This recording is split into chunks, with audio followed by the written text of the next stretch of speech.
Welcome to the e-cig Crib YouTube channel for instructional videos. We're here today to talk about the Ego CE5 starter kit. What comes with the kit is everything's included in a carrying case with a couple pockets for juice bottles. The kit includes 2 complete units, so it comes with 1 or 2 of the lithium-ion batteries. These are 900 milliamp hour cells. You get 2 CE5 rebuildable tanks, 1 USB charger for your batteries, 1 wall adapter for your USB charger, and 1 needle top bottle for convenience in filling. So the first thing we're going to talk about, this bottle's fighting me. First thing we'll talk about are the tanks themselves. So this is the CE5 rebuildable tank, and what that means is a rebuildable tank. Because you refill this yourself after you've gone through a good amount of refills, some gunk is going to be built up on the heating coil on the inside, and it's not going to taste very good. You'll know when you get to that point, but when you get there, you don't have to throw the whole tank away and buy a new one. What you can do is you can replace that coil with a new one, and it'll perform as good as new. So to take it apart, all you have to do is grab the textured part on the bottom here. It's going to twist and come separated. So your heating coil and wick assembly on top will rotate off and will come separated. So when it's time to change this, you'll know one by flavor. You could also see that the wicks that are closest to the coil in the middle are starting to turn a darker color, which in turn may also turn your liquid in a tank a darker color than what it looks like in your fresh bottle. So you'll be able to know, but when it's time for a new wick, you unscrew the old one, and your new one will look just like this. This is the CE5 wick. The CE4 wick looks a little bit different, and these are not cross-compatible. You need the CE5 wick, or you can also use the X heater wick, so named because it has 4 wicks in an X shape, and it's a dual coil wick. So we're going to screw this one on. We just want to make sure it's nice and tight. If it's a little bit off, you'll be able to see a little gap here, and it's not going to make the connection and it won't fire. It's a pretty simple troubleshooting technique to save you a trip back into the store.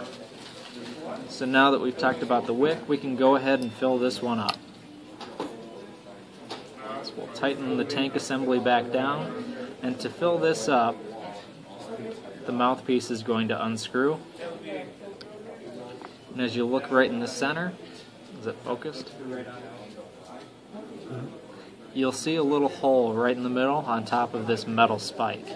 That hole leads to the coil, but it also leads all the way through this center channel. That's where my air comes from when I'm drawing on it. So I do not want to get liquid in that hole. If I do get some in there, it can do a couple of things, all of which are unpleasant. It can leak out the bottom, or it can spit back out the top as you're drawing on it. It can also feel really gurgly, so we'll try and avoid getting liquid right in that hole. So we're going to take our bottle of e-liquid. I'm going to try filling it up with the needle top bottle. So I'll take my bottle of e-liquid, and I can maneuver that needle top around the edge and just kind of slide it down like that. Then I'm going to go ahead and fill it up.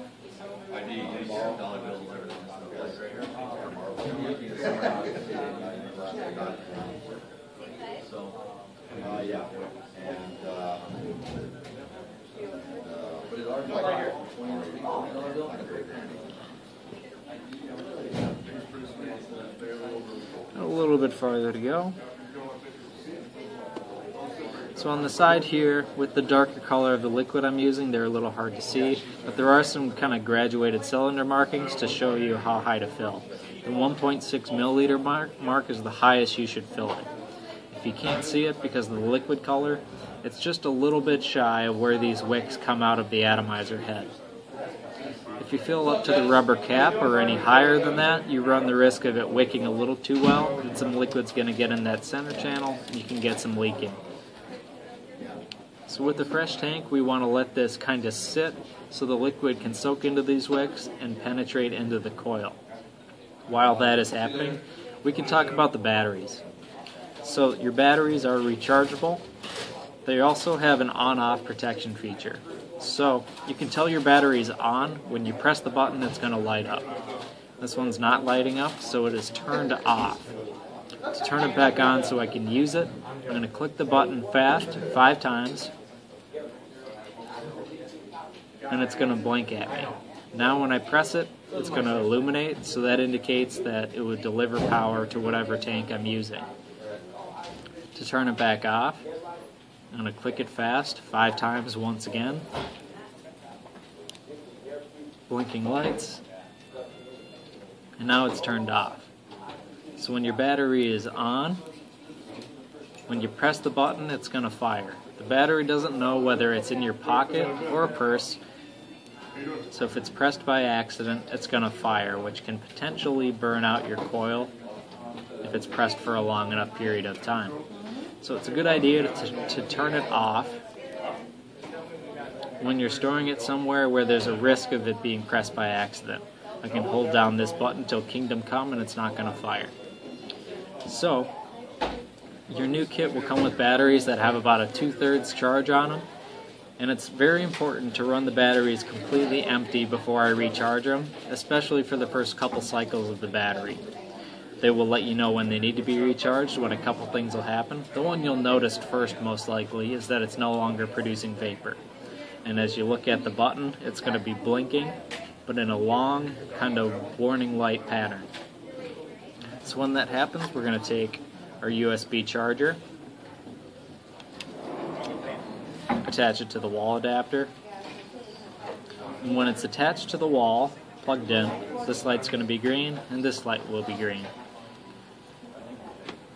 I take my battery, and I just thread this down until that light changes from green to red. As soon as it's turned red on here, stop turning it down. If you over tighten this, it can cause problems with your charger later on. So if it's red here, it's made contact and it's charging your battery, and it will stay red for the length of the charge. When it's turned to green again, it's fully charged and ready to use.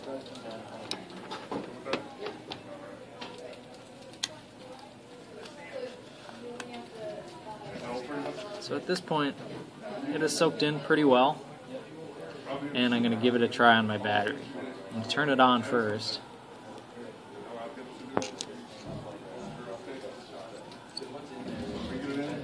And we're going to give it a try.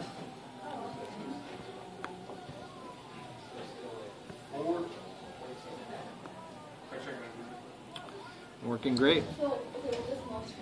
So before I let you go, we're going to talk about a couple tips and tricks. The first one I'm going to talk about is those replacement wicks on the inside. If you want to get the most life out of them, you kind of have to use the tank the way that it wants to be used.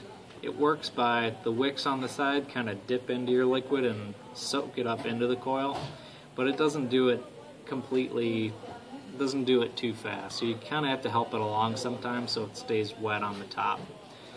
If it runs dry a bit, it's going to start to taste burnt much quicker than expected.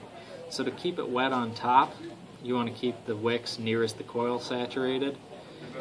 And to do that, it doesn't mean I have to keep the tank all the way full all the time. It's not very practical.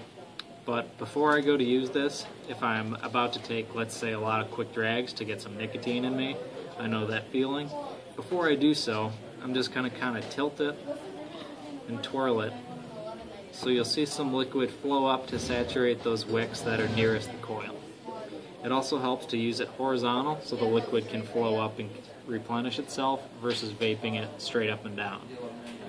If you keep it wet on top, it's going to taste much better and it's going to last much longer. The people that go through those wicks really fast, they have a couple things in common. They let their liquid go super low in the tank, and they take lots of puffs very quickly with it straight up and down. So that burns up the liquid around the coil faster than it can travel all the way up the wicks to replenish itself. So they're just kind of outpacing what it can do. So you kind of have to work within the limits of what's possible with this tank. Final things to cover, your new kit does come with a manufacturer's warranty. It mainly protects against stuff that is dead on arrival. It lasts for 14 days, so if anything is not working out of the kit, we will replace it, no questions asked. In the store, you are going to need your receipt with it. But past that, there's a lot of little troubleshooting things we can do, which are going to be covered in a separate video. Otherwise, come in and see us. Most troubleshooting things take about a minute, to be honest. That's all I have on the kit. Thanks so much for watching, and we'll see you again soon.